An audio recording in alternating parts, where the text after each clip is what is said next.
Merci beaucoup Marie-Hélène, merci à vous tous. Donc ce soir, il va être question de la mémoire dans la tradition juive.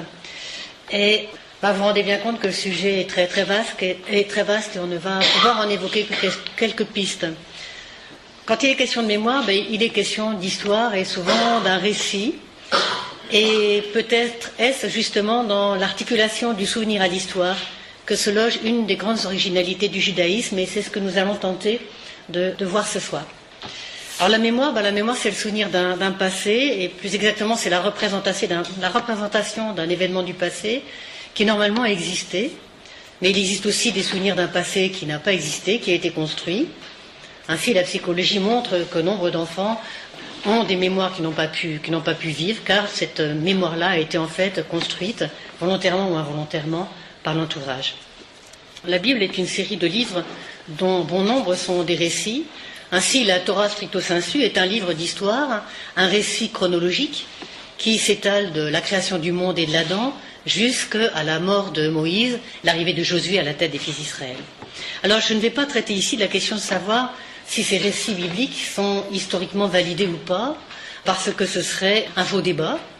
Certaines mémoires, on le sait, sont peu intéressées par de savoir si les récits sont historiquement avérés ou non, car la véracité d'un événement, on le sait, n'est qu'une catégorie du réel. Par contre, certains livres bibliques croisent les récits historiquement avérés, certains passages des prophètes comme Isaïe, par exemple, qui nous parlent de la destruction de Jérusalem et de son temple, les livres des rois, qui sont des récits des jours de la royauté d'Israël. J'emploie à dessein le terme récit des jours, car c'est la traduction exacte de le terme d'histoire pour l'hébreu. L'hébreu parle de divrei hayamim, c'est-à-dire de paroles des jours, mais aussi de paroles ou de choses des jours, et ça convient très bien. Alors, ces livres des rois, qu'est-ce que c'est ?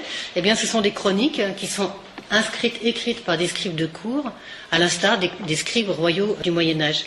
Il s'agissait là de laisser une trace pour les générations futures, mais il faut se poser la question, quel genre de trace ? Dans le cas des rois de France, par exemple, les chroniques visent à dresser un récit apologétique du monarque, à laisser des traces de ses actions politiques, de ses actions morales et édifiantes, mais pour les générations futures, mais aussi à laisser des traces administratives pour permettre le lien entre les différents monarques qui vont se succéder. Dans la Bible, par contre, il y a une petite différence avec les chroniqueurs royaux du Moyen-Âge, car il est question que d'une chose, c'est d'évaluer en quoi les actes du roi sont en accord ou en désaccord avec la morale biblique et le respect des commandements. En d'autres termes, le roi respecte-t-il la Torah ? Dans la tradition de la royauté d'Israël, eh bien, il était prévu que chaque roi écrive lui-même la Torah, recopie la Torah pour s'en imprégner.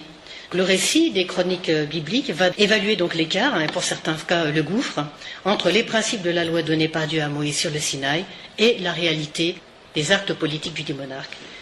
Les récits bibliques nous expliquent implicitement que pour la tradition juive, l'histoire a un sens. L'accomplissement de la loi par un peuple mené par un roi imprégné de Torah, ceci est une illustration du précepte biblique de devenir un peuple de prêtres. Alors, les termes hébraïques d'histoire et de mémoire, donc nous avons vu précédemment que l'histoire se dit divrei hayamim, c'est-à-dire parole des jours, ce qui d'ailleurs concorde parfaitement avec la notion de chronique. Mais la notion d'histoire, dans le judaïsme, en hébreu, peut aussi se dire toldot, et toldot, ça signifie les générations. Ainsi, dans le Genèse au chapitre 5, verset 1, il est dit « Ceci est le livre des générations d'Adam, et s'ensuit une myriade de noms qui s'enchaînent et qui constituent une chaîne de transmission. Par le biais du nom des fils, on a véritablement un arbre généalogique. » Le peuple d'Israël, il faut le savoir aussi, souvent est nommé Béné Israël, c'est-à-dire enfant d'Israël, et donc là, on a une illustration de cette notion de toledot, de génération. Le terme le plus commun pour la notion de mémoire, de souvenir, c'est Zecher. Donc là, vous avez une magnifique calligraphie de cette racine, Zecher, Zaïn, Kaf et Resh. Mais on a aussi un autre mot pour dire la mémoire, c'est Shemer ou Shmor. Donc deux notions, Zechor Shmor. La notion de Zochor qui apparaît le plus fréquemment, qui signifie donc souviens-toi, est fondée sur une racine donc de Zr, qui signifie le souvenir, mais aussi qui signifie le masculin, donc quelque chose qui, pour tout un chacun, correspond à quelque chose d'érigé, quelque chose d'extérieur, tandis que le terme Shmor signifie soit le gardien et signifie aussi la conservation. On a donc une notion du souvenir qui s'enclenche dans deux routes qui ne sont pas tout à fait les mêmes. D'un côté, le côté masculin de l'extériorité, de côté, le côté féminin, plus intimiste et intérieur. Et en fait, on va un petit peu jongler avec ces deux notions dans ma petite étude. Voilà. Pour en finir avec les deux termes de Zochor et Shemor, il faut savoir que ces deux termes apparaissent dans les deux textes des 10 commandements ou des 10 paroles, en Exode 20 et en Deutéronome 5. Et en Exode 20, ces termes concernent la préservation du Shabbat. Donc là, on a Zochor et Yom HaShabbat, c'est-à-dire souviens-toi du jour de Shabbat, souviens-toi donc visiblement plus en extériorité, tandis que dans le Deutéronome, il est dit Shmor et Yom HaShabbat, c'est-à-dire conserve en toi le jour du Shabbat, et on est en fait dans ces deux registres d'intériorité et d'extériorité. Dans la Bible, il y a deux types de souvenirs. Le premier souvenir, c'est le souvenir que Dieu a du monde. C'est-à-dire que de temps en temps, dès la Genèse, dès Noé, Dieu se souvient du monde. Il se souvient notamment de Noé, d'Abraham, de Rachel, de Jacob, de Joseph, et aussi se souvient des Hébreux lorsqu'ils sont esclaves en Égypte. Alors, dans le livre de la Genèse, Dieu se souvient de Noé, parce que Noé, il tranche avec sa génération. Vous vous souvenez, c'est la totale catastrophe. Et Noé, il ressurgit parce qu'il a un comportement différent des autres hommes. Noé est juste et il marche à côté de Dieu, donc Dieu va s'en souvenir pour lui donner une destinée. Dieu va se souvenir aussi d'Abraham, qui lui, selon la tradition, casse les idoles et rompt avec cette idolâtrie. Il va se souvenir de Rachel, mais là c'est pas le même mot, c'est pas cadre, mais c'est observer. Il va se souvenir de Rachel qui, au contraire, elle, prend les pénates de Laban, elle prend les idoles, tout simplement parce que les idoles, il faut quand même les avoir en dessous, enfin, il faut les avoir à l'œil. Il faut savoir comment est-ce que l'idole constamment est en mutation. Et il va se souvenir aussi de Joseph, Joseph qui a accumulé tant de puissance dans ses mains avec toute la saga qu'il a pu vivre et qui, à un moment donné, se retrouve face à ses frères qui n'y ont pas fait que des bienfaits et au lieu de déclencher toute sa puissance pour réduire à néant ses frères, il va ligoter sa puissance et au contraire proposer un chemin de paix afin que les 12 tribus issues de Jacob puissent se fusionner, s'unir en un seul peuple. Ça y est, c'est fini pour moi sur cette partie-là. Par contre, ce que je vais plus développer, c'est le souviens-toi, prescrit par Dieu aux hommes. Voilà comment est-ce qu'on va procéder. Je vais déjà faire cette grande partie sur le souviens-toi que Dieu prescrit aux hommes. Dans un premier temps, ça va être une partie assez longue. Et ensuite, il y aura une autre partie qui va être l'histoire de la mémoire, c'est-à-dire comment est-ce qu'au cours des temps, et notamment après la chute du Temple, les Juifs ont vécu la mémoire. Et en troisième partie, sur demande de Marie-Hélène, on va élargir sur la mémoire du génocide qui m'a posé beaucoup de soucis. Alors, en fait, pour la première partie, on va prendre un certain nombre de textes afin d'étudier cette notion du souvenir du Zécher et puis du Shema. Alors, le premier texte, c'est le texte du Deutéronome 4, 32 à 40. Je vous le lis, puis après on prendra un petit bout par petit bout. Interroge donc les jours premiers qui ont précédé les tiens, depuis le jour où Dieu créa l'homme sur la terre et d'un bout du ciel jusqu'à l'autre. Y a-t-il quelque chose d'aussi grand? A-t-on déjà entendu une pareille chose? Quel peuple a entendu, comme tu l'as entendu, la voix de Dieu parlant au sein des flammes et a pu vivre? Un Dieu a-t-il tenté de se prendre un peuple au milieu d'un autre peuple par des épreuves, des signes et des miracles en combattant d'une main puissante et d'un bras étendu, avec des prodiges de terreur comme l'a fait pour vous l'Éternel votre Dieu en Égypte à tes yeux?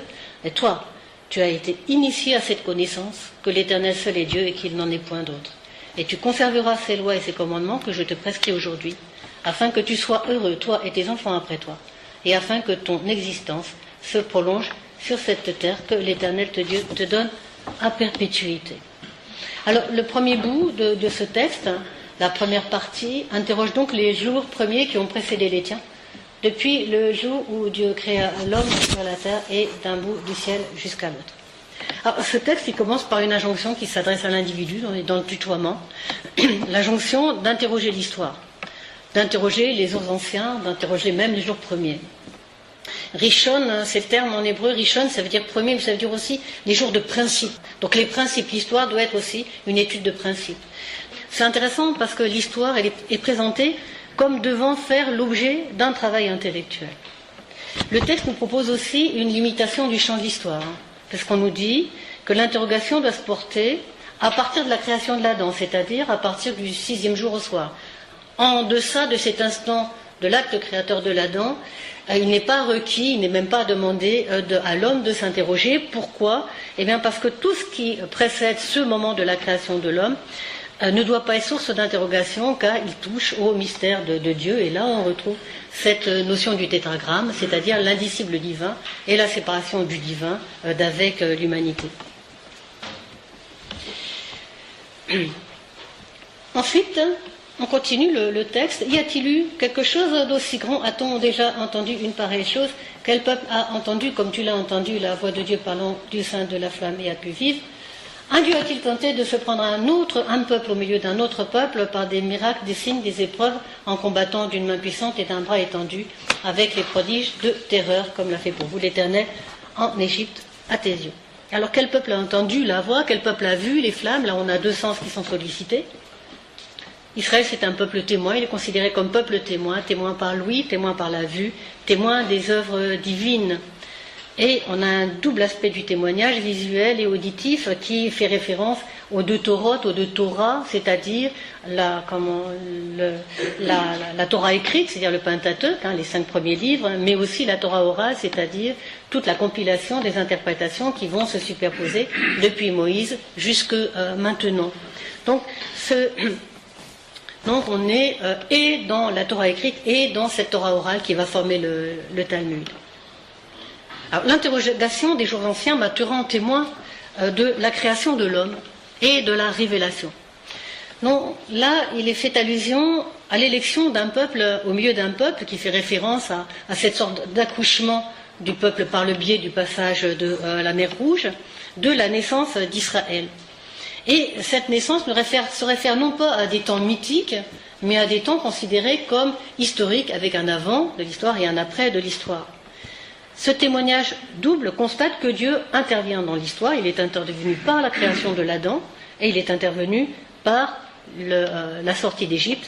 Et aussi intéressant dans ce texte-là, c'est que le peuple élu est témoin de sa propre élection et se souvient de sa propre naissance. Donc il va se souvenir de sa propre naissance en tant qu'individu, mais aussi en tant que peuple.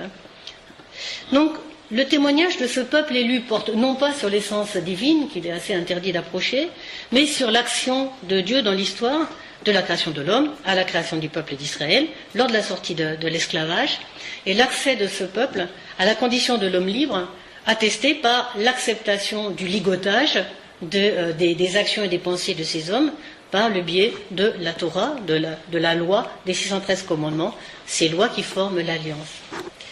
Alors le raisonnement, il progresse ensuite parce qu'il nous est dit, toi tu as été initié à cette connaissance que l'Éternel seul est Dieu et qu'il n'en est point d'autre. Donc l'interrogation qui repose sur le témoignage permet de constater l'unicité de Dieu, car toi tu as été témoin de l'unicité de Dieu par des hauts faits. Quel Dieu a pu faire ça? Et en conséquence, tu conserveras, et là le terme n'est pas zechor, pas l'extériorité, mais shmor, c'est-à-dire l'intériorité de ces lois et ces commandements, afin de vivre heureux et que ton existence se prolonge.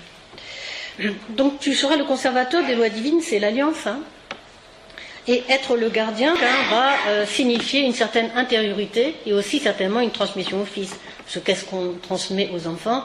C'est bien sûr l'extériorité, mais aussi quelque chose de l'ordre de l'intériorité. Si on reprend le début et puis la fin du texte, qu'est-ce qui nous est dit? Interroge les jours premiers, les jours anciens, les jours principiels, afin de quoi? Afin de pratiquer les commandements. L'histoire chez les Hébreux, c'est en fait l'histoire de la rencontre entre l'homme et le divin. Et cette rencontre, elle va être pensée en termes de défi lancé par Dieu face au libre arbitre de l'homme qu'il a créé. C'est une tension entre l'obéissance et la révolte humaine. Le Zecher, le souvenir, il va être non pas commémoré, mais jusqu'à nos jours et dans le futur, remémoré par les récits, par des rites, par des fêtes. Et les principales fêtes sont centrées d'ailleurs sur cette sortie d'Égypte avec ses conséquences, la révélation de la Torah sur le Sinaï, avec 3 fêtes qui sont des fêtes de rencontres, ça se passait au temple de Jérusalem à l'époque, la fête de Pessah, qui est centrée sur le récit de la transmission aux enfants par le biais d'un repas rituel, au cours desquels il est requis de reprendre les gestes qui auraient été les gestes des ancêtres au moment du départ d'Égypte, et avec surtout centré sur l'interrogation par 4 types d'enfants, le sage, le méchant, l'ignorant et celui qui ne sait même pas poser de questions, qui en fait représentent les 4 types d'enfants et les 4 types d'hommes, qui demandent mais qu'est-ce qu'on fait ce soir, pourquoi est-ce qu'on est là, pourquoi est-ce qu'on n'est pas couché, pourquoi est-ce qu'on est en train de manger du pain plat, etc. Donc ça c'est le premier type de remémoration. La deuxième fête qui est au centre aussi, c'est la fête de Shavuot, la Pentecôte, c'est le don de la Torah, et au cours desquels, la nuit de cette fête, il est requis d'étudier toute la nuit la Torah et le Talmud, c'est-à-dire le côté, on va dire Zecher, le côté Shmor, puisqu'on sait que la tradition juive repose sur l'étude. Et la troisième, c'est la fête de Sukkot, la fête des cabanes, qui a lieu à la fin de l'été, au début de l'automne, au cours duquel, ça dure une semaine, et les cabanes sont érigées avec des toits qui laissent, en branchage qui laissent voir le ciel, et au cours desquels, est commémoré, remémoré, parce que les gens vont sous la souka pour dormir, parfois sous la souka quand le temps est clément, pour manger, etc. Il y a la remémoration de cette errance et de cette précarité de la traversée du désert, mais aussi chaque jour est requis pour inviter un grand sage ou un grand maître du peuple d'Israël, que ce soit Abraham jusqu'au roi David. Alors en deuxième point, avec un deuxième texte, on va voir comme quoi le souvenir et la transmission sont omniprésents dans la vie juive. Et notamment, je vais prendre un texte, le texte central de la prière juive, qui est le Shema Israël, et qui est composé de trois morceaux de texte, 2 du Deutéronome et 1 des Nombres. Le texte du Shema, il est lu comme prière le matin et le soir, et c'est le texte qu'on va trouver aussi dans le petit étui qui va être mis sur les montants des portes. Donc on connaît Shema Israël Adonai Eloheinu, Adonai Echad, ça c'est ça. Qu'est-ce que ça dit? Ça dit écoute Israël, l'Éternel notre Dieu, l'Éternel est un. Tu aimeras l'Éternel ton Dieu de tout ton cœur, de toute ton âme, avec tout ton pouvoir, de toutes tes forces. Que les paroles que je t'adresse aujourd'hui soient sur ton cœur, tu les enseigneras à tes fils, tu en parleras assis dans ta maison, en marchant sur le chemin, en te couchant, en te levant, et en te levant. Ça s'arrête. Après on continuera. Cette prière, elle est centrée sur le premier verset. Écoute Israël, l'Éternel notre Dieu, l'Éternel est un. C'est ce qu'on a vu précédemment. L'écoute, le témoignage. Les témoignages de quoi? Les témoignages que Dieu est un. Tout de suite après, en lien avec ce qui précède, arrive le Fils. Arrive la prescription de transmission, Toldot. Vous vous souvenez, Toldot, c'est la chaîne de transmission qui se met en chemin. On peut remarquer que cette injonction de parler au Fils, va embrasser tous les moments du temps, tous les instants, du lever au coucher, en passant par ce que tu vas faire pendant la journée, c'est-à-dire là sur le chemin, quand tu marches sur le chemin. Mais on voit aussi cette prescription, elle est en train d'embrasser aussi les lieux, et notamment le lieu le plus important qui est le lieu de la maison, symbole de la famille, mais aussi symbole de l'intimité. Et il est requis après, en fait j'aurais dû le mettre là, attendez où c'est, j'aurais dû continuer un tout petit peu le texte, et tu vas les inscrire sur les poteaux de ta maison. Tu vas les inscrire sur les poteaux de ta maison et sur tes portes. Mais après, je sais plus ce qu'il y a après. Ouais, voilà, c'est ça ce que j'aurais dû vous mettre. Donc les paroles que je t'adresse aujourd'hui, tu vas les mettre sur ton cœur et tu vas les inscrire sur les poteaux de ta maison. Le corps est constamment sollicité, notamment par... Oui, mettez ces paroles que je vous énonce dans votre cœur et attachez-les comme un signe à votre main et qu'elle soit en fronton entre vos yeux. Donc là, on a affaire à, d'une part, la mezouza, à droite, c'est-à-dire cet étui qui est mis sur la porte de la maison, mais aussi ce qu'on appelle les téphilines, c'est les phylactères. Donc c'est intéressant de voir que les phylactères, c'est vraiment un symbolisme intéressant. Donc on voit qu'il y a deux boîtiers dans lesquels sont insérés des parties du schéma Israël. Donc un pour la tête, un pour le bras gauche pour les droitiers, le bras droit pour les gauchers. Et que sur le bras gauche, eh bien, le boîtier est orienté vers le cœur. Et on voit qu'il y a des lanières, donc les lanières de la tête qui passent vers le ventre, et puis les lanières du bras qui vont jusqu'au doigt. On peut remarquer que eh bien, toutes les 4 niveaux d'intervention sur le monde sont sollicités. Donc on a déjà effectivement le front, ça va être la pensée. Entre les deux yeux, ça représente aussi le regard et aussi le troisième homme, la conscience. Mais aussi le bras qui représente le faire, l'exécution, et aussi le boîtier qui est orienté vers le cœur, qui représente la direction vers l'émotion. On ne peut que constater que le corps est bridé, il est ligoté, c'est plusieurs fois que j'emploie ce terme, il est ligoté par la loi, c'est-à-dire que tu ne vas pas penser n'importe quoi, tu ne vas pas regarder n'importe quoi, tu ne vas pas faire n'importe quoi. Par contre, la seule partie du corps qui n'est pas ligotée, c'est la poitrine, c'est-à-dire le lieu du cœur. Donc on l'aura compris, les lanières représentent la loi qui doit être interrogée à la lumière des événements. Le corps est encore aussi sollicité par le dernier paragraphe. Parle aux enfants d'Israël et dis-leur de se faire des franges au coin de leurs vêtements de toutes les générations, car ça formera pour vous les franges dont la vue vous rappellera Zérer, tous les commandements. Donc là, on a la chemise avec les quatre franges qui sollicite lui aussi une vue de tous les instants et aussi le toucher. Donc le corps est véritablement ligoté et constamment une sorte de petit temple portatif avec tous ces éléments. Le passage central de la prière, je ne vous l'ai pas mis au PowerPoint, mais je vous le lis. Et ce sera, si vous écoutez bien mes commandements que je vous donne aujourd'hui, d'aimer l'Éternel, votre Dieu, et de le servir de tout votre cœur et de toute votre âme. Je donnerai la pluie à votre terre en son temps, à verseau d'automne, ondée de printemps, et tu récolteras ton blé, ton vin et ton huile. Je donnerai l'herbe dans ton champ pour ton bétail, tu mangeras et tu seras rassasié. Par contre, gardez-vous de vous laisser séduire et de vous écarter et de suivre d'autres dieux, et de vous prosterner devant eux. La colère de l'Éternel s'enflammerait contre vous, il fermerait les cieux, il n'y aurait plus de pluie, la terre ne donnerait plus sa récolte, et vous disparaîtriez bientôt du pays fertile que Dieu vous donne. Alors, on peut considérer ce texte un peu menaçant, quand même, de façon littérale, mais il n'y a pas besoin d'aller chercher dans la Bible, puisqu'actuellement, il est vrai que tout le débat sur l'écologie place ce problème. Si on fait n'importe quoi, eh bien, vous disparaîtrez de la terre. Alors, qu'est-ce que nous dit le texte ? Si vous écoutez mes commandements, tout va bien se passer. Si vous ne vous écoutez pas, vous allez disparaître de cette terre. Alors, on peut, après avoir un petit peu parlé de la lecture littérale, on peut peut-être l'envisager une autre lecture, à la lumière déjà de ce qu'on sait. Concernant le souvenir.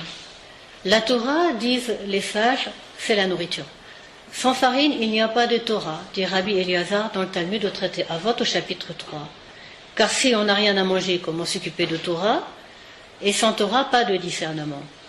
Il n'est pas ici question de récolte uniquement, de récolte matérielle, mais de nourriture spirituelle qui, on l'a compris, est directement liée aux erreurs. Si tu ne te souviens pas, si tu n'interroges pas les jours anciens, si tu ne conserves ni n'exécutes les commandements, tu disparaîtras, non pas forcément en tant qu'individu, mais en tous les cas, tu disparaîtras en tant que peuple. Car le tu prononcé dans ces textes est toujours très ambigu. On ne sait jamais, en fait, qui est sollicité. Est-ce que c'est la personne ? Est-ce que c'est la personne en tant que membre du peuple ? Ou est-ce que c'est le peuple ? À la fin du texte, voilà. Le Deutéronome, il nous est dit, si tu écris le texte sur les poteaux de ta maison, tout ira bien, afin que les jours se prolongent sur la terre que Dieu te donne à jamais. Sauf que cette menace voilée, on l'a déjà retrouvée dans le texte du Deutéronome. Tu conserveras ces lois et ces commandements que je te prescris aujourd'hui, afin que tes jours se prolongent sur la terre que Dieu te donne. Mais on le retrouve aussi dans les 2 textes des 10 commandements, des 10 paroles, Exode 20, Deutéronome 5. Il est dit, honore ton père et ta mère, afin que tes jours se prolongent sur la terre que Dieu te donne. Et là, on ne peut pas éviter la question. La vie heureuse en terre d'Israël est à mettre en relation avec la conservation des commandements, mais aussi avec l'honneur dû aux parents. Car en fait, l'hébreu, il y a deux sens pour honorer, c'est kaved et avira ve'imecha, mais kaved, ça se dit honore, mais ça se dit aussi donne du poids. Ça devient intéressant. Donc le verset signifie alors donner de la profondeur, de la considération à l'anneau de la chaîne de transmission que représentent les parents. C'est-à-dire que la prise en considération des parents en tant que vecteur de la transmission, c'est l'acceptation sine qua non pour le fils, d'interroger les jours premiers, les jours principiels, comme on l'a vu, d'interroger les jours premiers, et par extension, ne pas donner, ou par inversion, ne pas donner du poids à ses parents, revient à s'interdire tout accès aux erreurs, de refuser d'être le gardien et de devenir un être sans mémoire.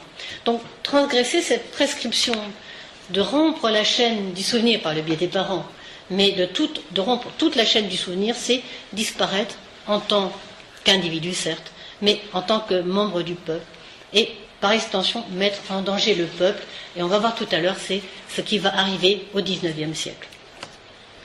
Alors on note le caractère lancinant de cette répétition d'injonctions, de se souvenir, mais qui est concerné par cette injonction? Et aussi, quelle est la conception du temps qui est liée au souvenir? Et ça va être le troisième texte, c'est le texte du Deutéronome 29, 9 à 13. Vous êtes placés aujourd'hui, vous tous en présence de l'Éternel votre Dieu, vos chefs de tribu, vos préposés, vos anciens, chaque citoyen d'Israël, vos enfants, vos femmes, l'étranger qui est dans tes camps, depuis le fendeur de bois jusqu'au puiseur d'eau, afin d'entrer dans l'alliance que l'Éternel, ton Dieu, dans son pacte solennel, etc., etc., etc. L'intérêt du texte réside dans la composition de cette assemblée qui a vu la révélation en présence de l'Éternel. Alors qu'est-ce qu'on a? On a ce qu'on s'attend à voir, les dirigeants du peuple, tous les enfants d'Israël, femmes, enfants, etc.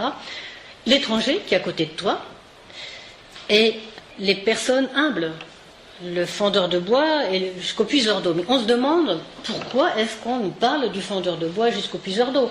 Parce qu'en fait, on se dit que le fendeur de bois et le puiseur d'eau, ça doit être l'étranger qui est dans tes camps. En général, c'est les métiers les plus humbles que font les étrangers.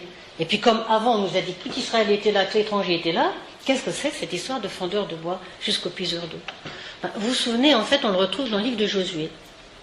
C'est pas chronologique, mais ça n'a aucune importance pour la tradition. Et dans le livre de Josué, il est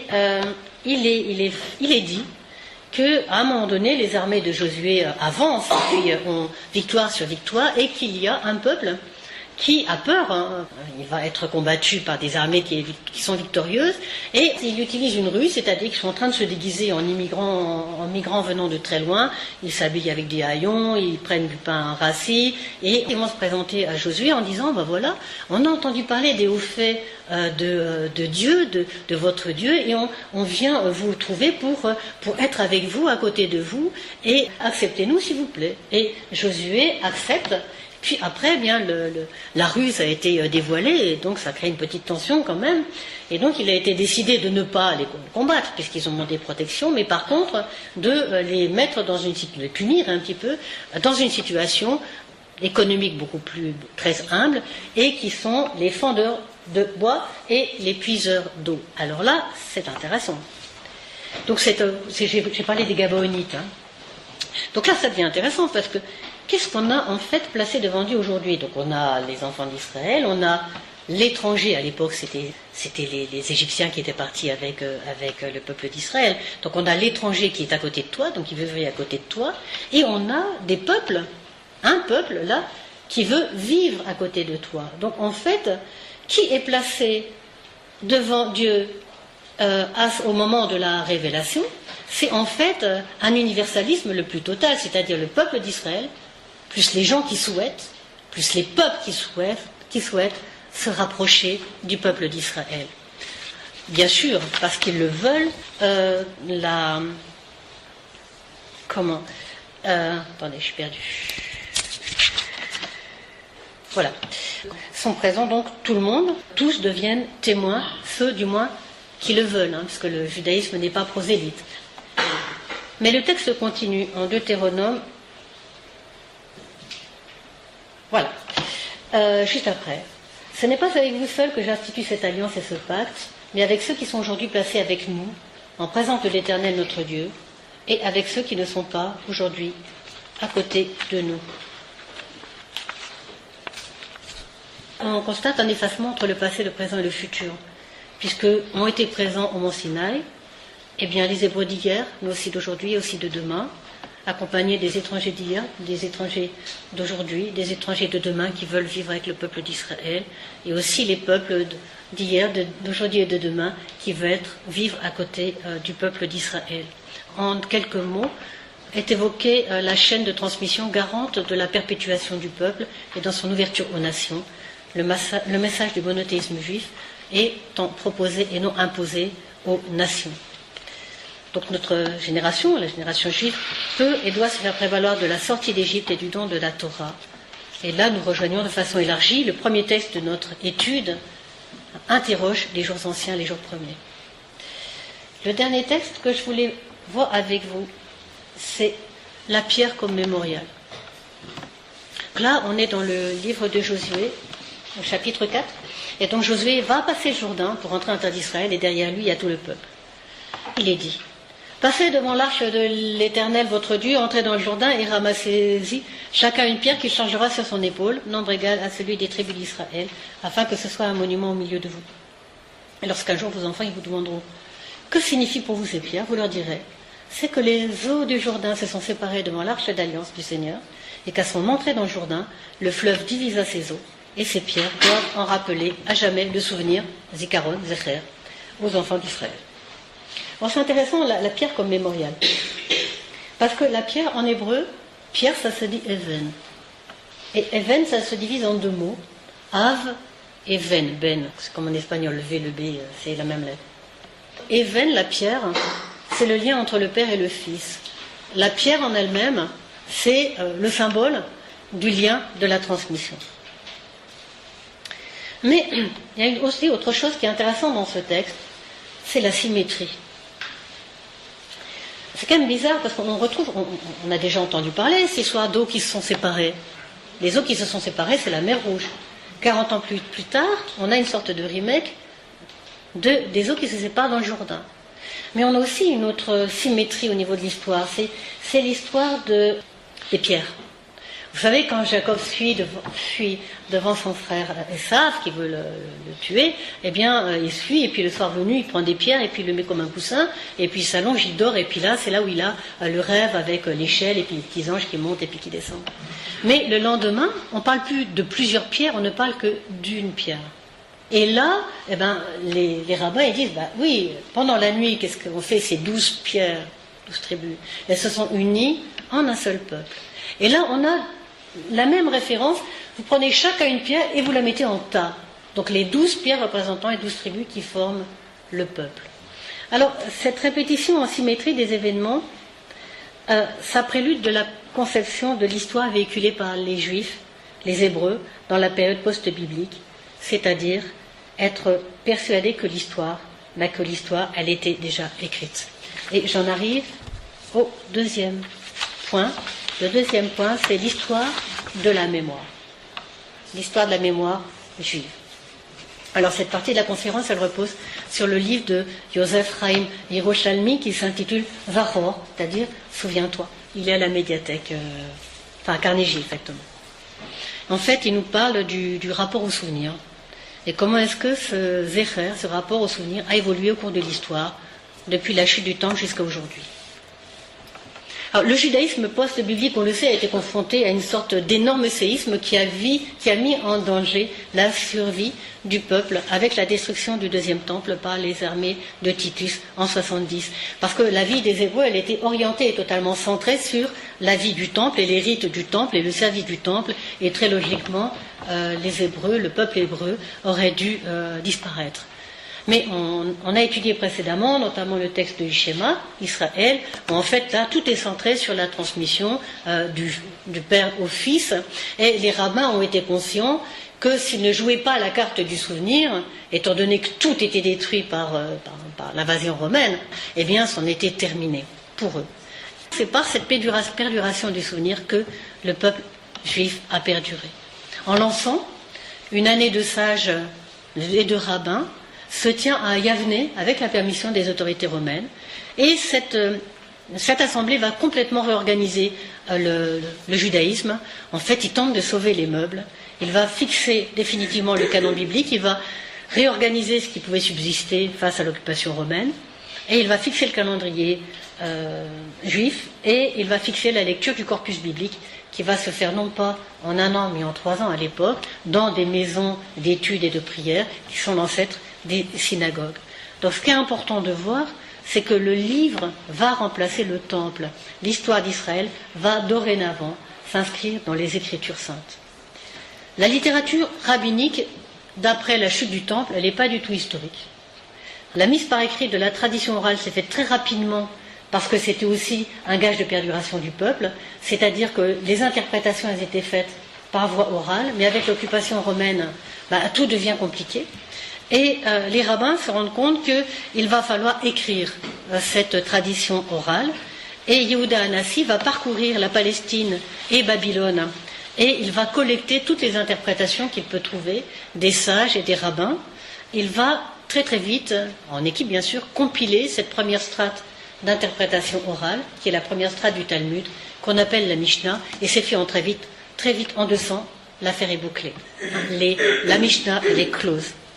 Alors, les récits du Talmud ne se veulent pas du tout historiques.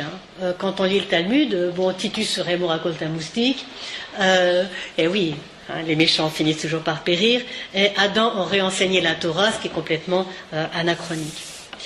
En fait, il advient que les rabbins considéraient de savoir de l'histoire ce qu'ils avaient besoin de savoir. L'histoire des événements qu'ils vivaient n'était absolument pas digne d'être chroniquée, parce que pour eux, c'était que la partie émergée de l'iceberg et la partie immergée, c'était ça qui donnait du sens à l'histoire. Parce que pour eux, l'histoire, le sens de l'histoire, n'apparaît non pas dans les épreuves vécues, mais dans la Torah et les prophètes. Depuis très longtemps, et nous on le sait aussi, les Hébreux connaissaient le début de l'histoire, la création d'Adam. Ils interrogeaient les jours anciens, les jours premiers, les jours principiels, et ils transmettaient les préceptes aux jeunes générations. Ils connaissaient le développement, puisque le livre de Daniel nous présente l'émergence, le développement et la chute de 4 empires successivement, et qu'après viendrait les temps messianiques. Alors on ne va pas s'embêter à chroniquer telle bataille de Rome, puisqu'on connaît la fin de Rome. On sait qu'elle va chuter, on sait qu'elle va disparaître. L'issue est connue. Et ils connaissaient aussi la fin, c'est-à-dire l'arrivée des temps messianiques. Tout n'était qu'une histoire de temps. Alors il n'y a aucun intérêt à se demander quelles sont les causes de la destruction du temple de Jérusalem par Titus. C'est pas parce que Titus était très fort, c'est parce que Dieu l'a voulu. Dieu, c'est le Dieu de l'histoire, il reste fidèle avec les fils d'Israël, tel qu'on la retrouve dans la prière du schéma Israël. Donc l'histoire a un sens. D'Adam au temps messianique, et le seul événement qui cristallisait l'intérêt des communautés, c'est la date de l'arrivée du Messie. Alors l'époque, on le sait, l'époque du 1er siècle, le 2e siècle, était aux passions religieuses absolument terrifiantes, et il y avait un extrémisme, il y avait un millénarisme qui entraînait d'énormes conflits. Et ces poussées messianiques étaient dues à la certitude que les temps messianiques étaient arrivés, mais la tentation était grande d'accélérer un peu sa venue, la venue du Messie. On savait où il était, on sait qu'il est à la porte de Rome, en train d'enlever ses bandages, de remettre ses bandages. Donc les guerres messianiques, on le sait, se terminèrent par une catastrophe avec la chute de Bar Korba en 133 de l'ère chrétienne, et les rabbins ont tenté d'empêcher le développement de ces poussées messianiques. Alors, face à toute cette conception d'histoire, que vont faire les sages? Ils ne vont pas perdre leur temps à rédiger les chroniques, je l'ai déjà dit, mais ils vont préparer l'avenir du peuple d'Israël, en cohérence avec leur propre conception de l'histoire, c'est-à-dire préparer les temps messianiques. Et comme ils savaient que le troisième temple allait être reconstruit, eh bien, au lieu de parler des batailles et des conflits, eh bien, ils se sont très vite mis à compiler tous les rites, tous les gestes des sacrifices du temple, des rites du temple, pour servir l'histoire, c'est-à-dire pour que le jour venu, au moment de la reconstruction du temple, on en connaisse tous les rites. Ils vont rédiger l'ensemble des rites. Ce temple serait reconstruit, il fallait le conserver dans la mémoire, s'en souvenir pour le reconstruire. Et là, on retrouve de nouveau les deux faces de la remémoration, le Zecher et le Shema. Alors, au Moyen-Âge, le rapport au souvenir, au Zecher, au cours du Moyen-Âge, il est en continuité avec la position des sages de la période post-biblique. C'est une position qu'on pourrait qualifier d'ahistorique. Les chroniques sont rares, la mémoire passe par d'autres canaux, on les a vus très très rapidement, les rites, la liturgie, et les souvenirs sont évoqués non pas en tant que compréhension de l'histoire, mais en tant qu'identification à un peuple. Les écrits qui apparaissent au Moyen-Âge font partie de la littérature, de la chaîne de transmission de la tradition de la loi orale. Dans la lignée du texte du Talmud au traité Avot, chapitre 1, alinéa 1, où là est expliquée et décrite toute la chaîne de transmission qui démarre depuis Moïse jusqu'au IIe siècle de l'ère chrétienne, jusqu'à Shimon ben Gamliel, qui est le descendant de Moïse. Et ce que font les rabbins au Moyen-Âge, c'est qu'ils continuent la chaîne de tradition pour asseoir le renseignement et la tradition, et aussi pour pouvoir répondre aux méchants, c'est-à-dire aux hérétiques ou aux ennemis de la loi. Dans l'ensemble, les chroniques du Moyen-Âge tentent d'assimiler les événements selon un schéma conceptuel établi depuis longtemps. Les destructions et les souffrances sont le résultat de l'exil. L'exil, c'est le fruit des péchés anciens. Le tyran sera Haman, du livre d'Esther. Les juifs de cour seront Mardoché, du livre d'Esther. Isaü, c'est l'islam. Isaü, c'est la chrétienté. Ishmaël, c'est l'islam.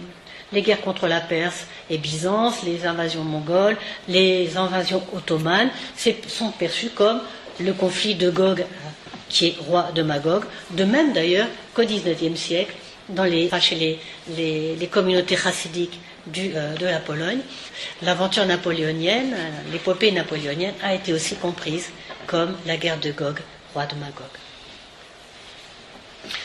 La réponse littéraire et religieuse de l'histoire, elles n'étaient pas mémorisées par les rédactions de chroniques, mais par un rajout de slichot, c'est-à-dire de prières pénitentielles, ou de piyutim, c'est-à-dire des poèmes, qu'on retrouve. Vous savez, la liturgie juive, au départ, elle était très courte.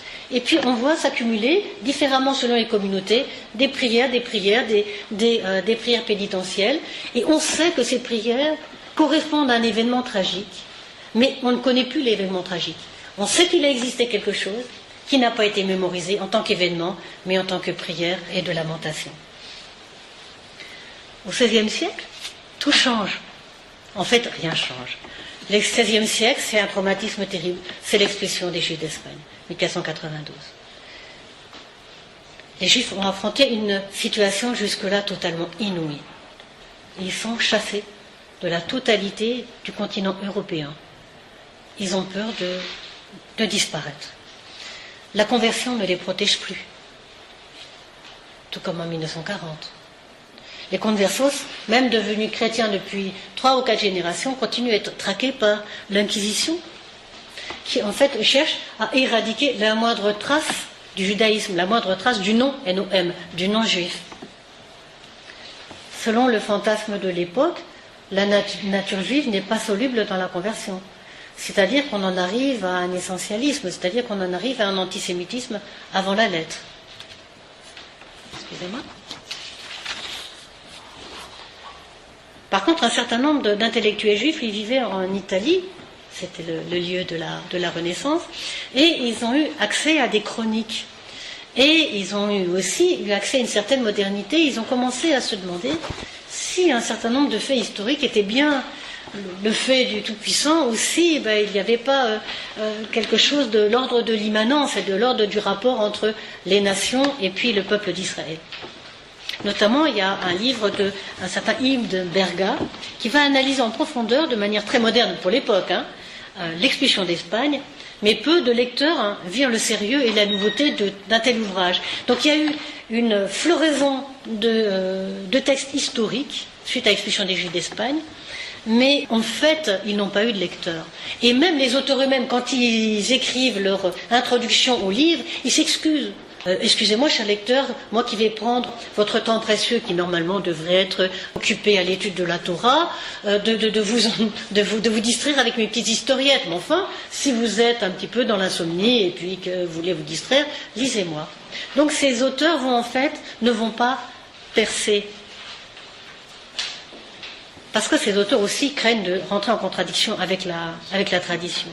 Par contre, il y a eu énormément de succès face à un autre courant qui va expliquer et porter une sorte d'espoir aux populations juives. C'est non pas la rationalité, mais la mystique, avec le renouveau de la mystique juive à Safed, avec l'école d'Yitzhak Luria. Safed, c'est en Galilée, en Israël. On connaît un peu, je crois que vous connaissez un peu, Yitzhak Luria, c'est le Tzimtzum, vous savez, on ne va pas rentrer là, mais seulement une petite phrase pour expliquer. Selon Yitzhak Luria, Dieu en fait se serait autocontracté pour libérer une place vide, mais pas totalement vide puisqu'elle est en Dieu, et la création aurait été faite dans cette partie divine, sans Dieu, mais avec des traces divines, et à la suite d'une énorme déflagration, donc là il y a un drame cosmogonique, eh bien la balle serait dans le camp de l'homme qui serait chargé d'aller, à la suite de cette explosion, rechercher les étincelles de lumière, les débarrasser de la gangue du mal et les faire remonter jusqu'aux cieux. Et lorsque la dernière des étincelles sera libérée de sa gangue et remontée aux cieux, le Messie viendra. Bien. Ce qui est intéressant, c'est que face au désespoir, au marasme le plus total que vivaient les rescapés de cette expulsion, eh bien, Yitzhak Luria va proposer une interprétation mystique de l'histoire qui va se situer au-delà de l'histoire et qui dote l'individu de pouvoir participer à l'accélération de la liquidation messianique. Tout va changer au XIXe siècle. L'historiographie juive, là, émerge. Et elle devient un des outils les plus utilisés par les Juifs qui sont entrés dans l'assimilation. On se souvient, c'est le temps de l'assimilation, de l'émancipation, de l'égalité des droits civiques, qui était une chose inouïe, ça a été fantastique. En France, 1791, les Juifs ont la citoyenneté française, c'est fantastique. Et ils sont persuadés que l'assimilation, c'est la solution ouverte par les nations qui va garantir aux Juifs une protection individuelle et collective.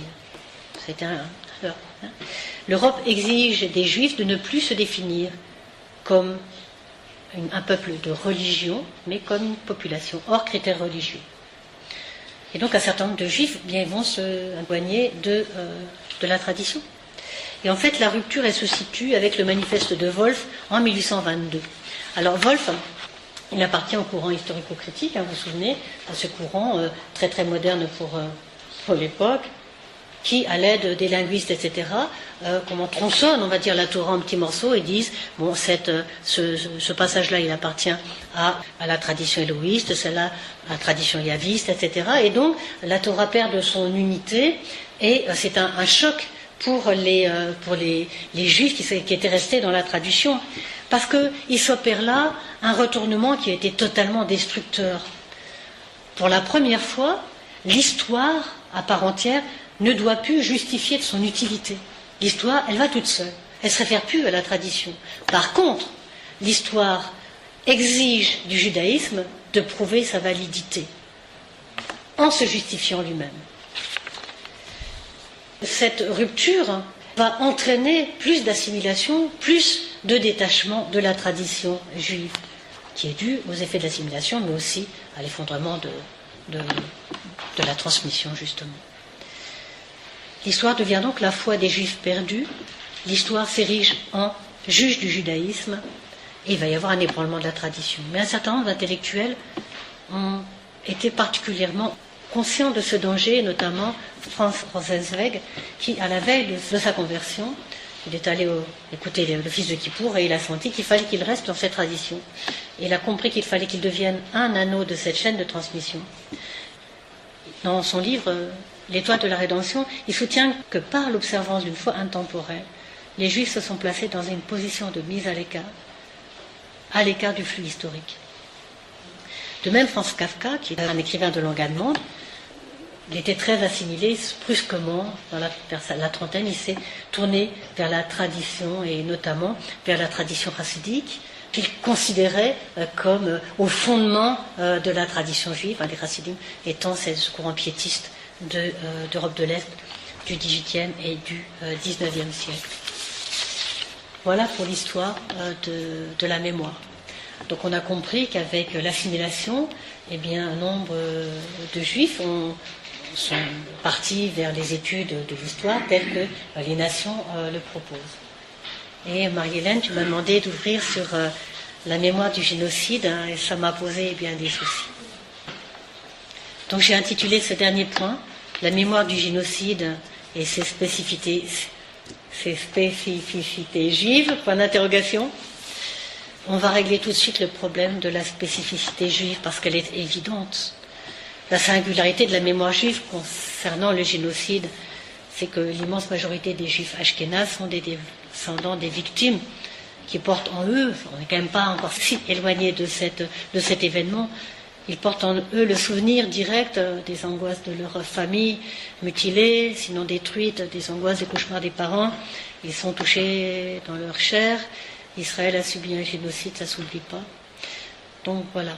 Alors, l'état des lieux maintenant.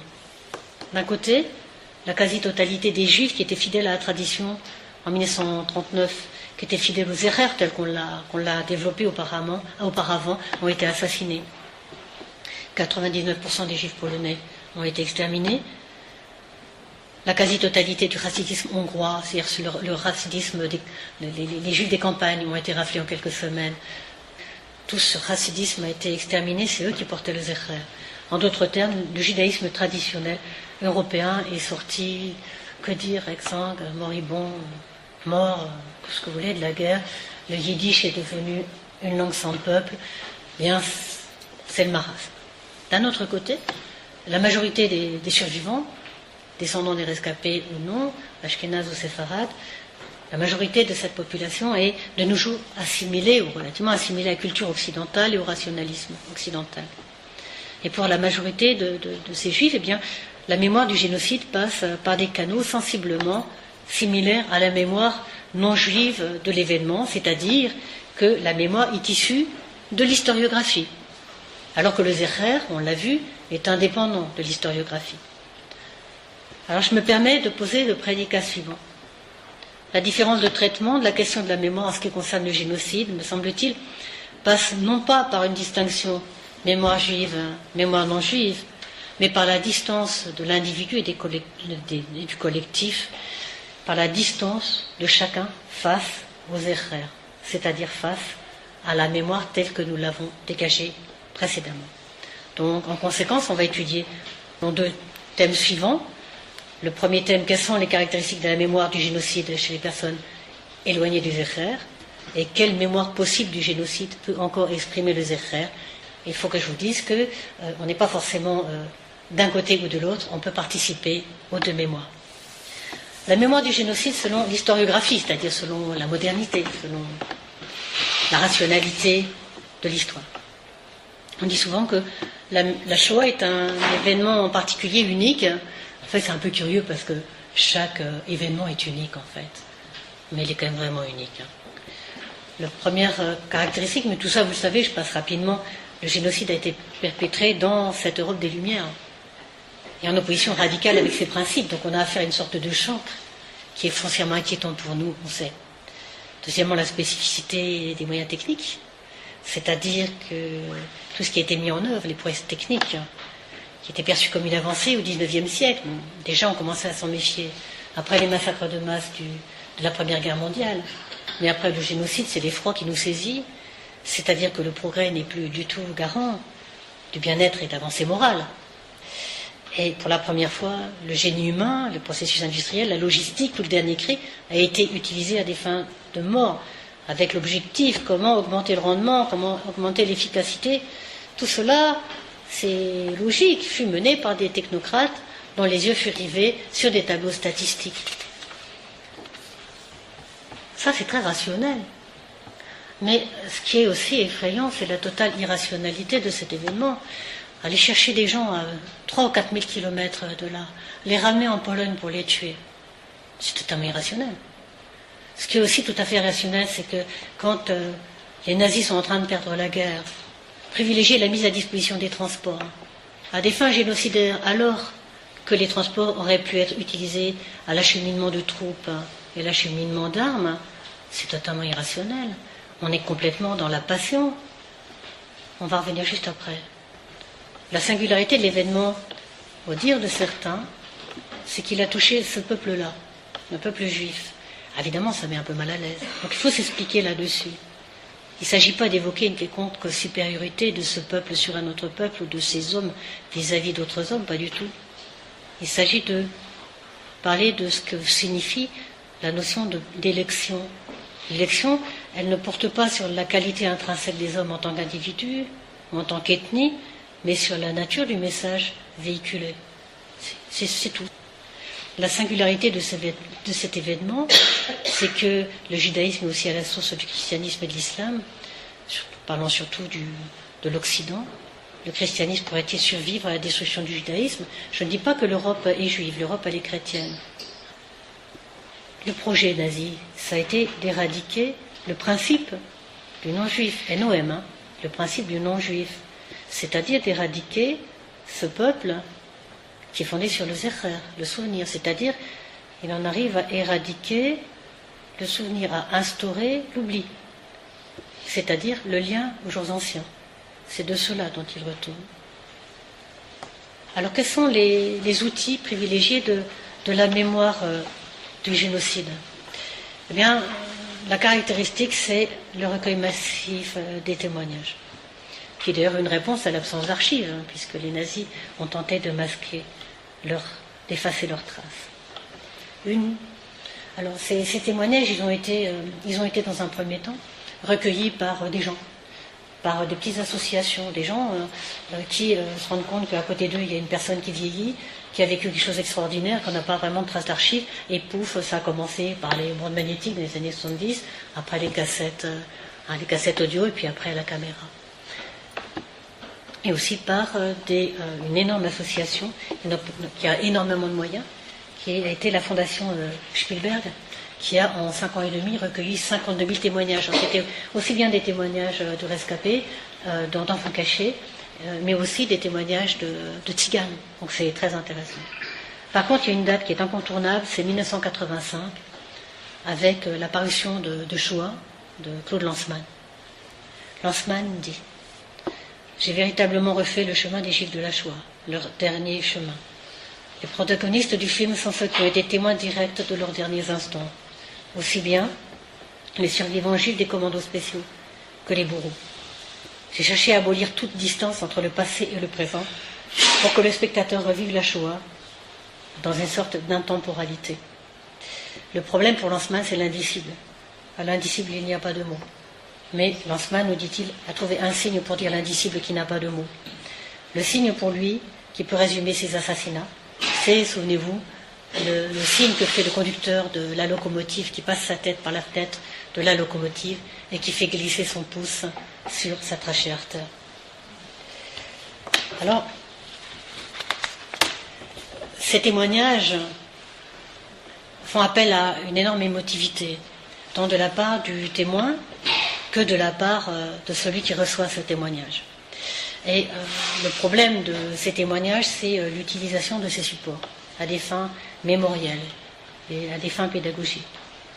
Le problème de la mémoire, nous dit Paul Ricoeur, c'est que la mémoire doit être à chaque instant sur le fil, c'est-à-dire elle exige un équilibre précaire et de tous les instants entre le trop de mémoire et le pas assez de mémoire. Le trop de mémoire qui pétrifie, qui entraîne les personnes dans la dépression et qui empêche de relancer la machine de la vie. Le trop peu de mémoire qui est un refus de prendre acte de ce qui s'est passé et qui témoigne d'un refus d'interroger les jours anciens, c'est le refus du Zecher. Ainsi, l'historien Georges Bensoussan s'insurge-t-il contre une certaine mémoire qu'il nomme lacrymale, orpheline de l'historiographie, qui fait l'économie de la réflexion sur la portée des événements en termes d'intelligence.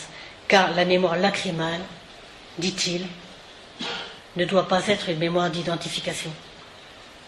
Donc il s'agit de trouver le juste milieu entre ces deux errances. J'en arrive au dernier point. Que reste-t-il du Zéher dans notre monde contemporain? Que reste-t-il de l'interrogation des jours anciens, tels que la tradition juive l'a prescrit depuis plusieurs millénaires? Chacun s'est interrogé, chacun s'interroge et chacun s'interrogera sur le silence de Dieu pendant le génocide. Certains en ont conclu que Dieu n'existait pas. Si vous vous souvenez, dans le dernier des Justes, le jeune homme à la langue de velours qui doit enterrer tout son shtetl, qui lance des pierres vers les cieux en hurlant « les cieux sont vides ». Certains ont tenté de percer le mystère du silence de Dieu, et d'autres ont évité la question et repris le mode de pensée d'avant la catastrophe, par crainte de devoir se trouver devant des contradictions impossibles à résoudre. Car soyons sérieux, est-il possible aujourd'hui de prétendre que le génocide fut ce que nous propose la tradition, c'est-à-dire une réponse à la transgression des actes d'Israël par un juste courroux divin? La politique nazie a eu comme objectif d'éradiquer le judaïsme. Mais c'est la deuxième fois que ça arrive. Alors, c'est pas pareil, bien sûr, mais déjà au XVIe siècle, on avait ce problème-là. L'expulsion des Juifs d'Espagne, l'éradication du judaïsme de tout le continent européen, jusqu'aux dernières traces, on allait chercher les conversos. Et la réponse à l'expulsion des Juifs d'Espagne, on s'en souvient, ça n'a pas été l'historiographie, ça a été le renouveau de la mystique, au niveau de la mystique juive avec Yitzhak Luria, avec le Tzimtzum, avec cette possibilité pour l'homme d'intervenir sur l'histoire et de hâter les temps messianiques. Eh bien, l'après-génocide aussi, l'après-Shoah, a vu aussi poindre de nouvelles interprétations qui permettaient de sauver Dieu, accusé de silence et d'abandon du peuple juif. Et je fais référence là à l'œuvre de Hans Jonas, philosophe allemand. Il est né des années 1900, il est mort vers 1990, qui a proposé une nouvelle interprétation mystique, une nouvelle lecture juive du génocide, comme Yitzhak Luria l'avait fait en son temps. Il présente dans son livre qui s'intitule « Le concept de Dieu après Auschwitz », il présente ce concept. En cela, il sauve la tradition des Zéher. Hans Jonas remet en cause la validité de 2 des 3 attributs traditionnellement affectés à Dieu, car pour lui ils se révèlent incompatibles. Les attributs sont la bonté, l'intelligibilité et la toute-puissance. Il raisonne par l'absurde. Si Dieu est bon et qu'il a laissé faire, c'est qu'il est inaudible. Ça veut dire que la révélation au Sinaï, les gens n'ont pas pu le lire, ils n'ont rien compris. Ça veut dire que son projet n'est pas clair.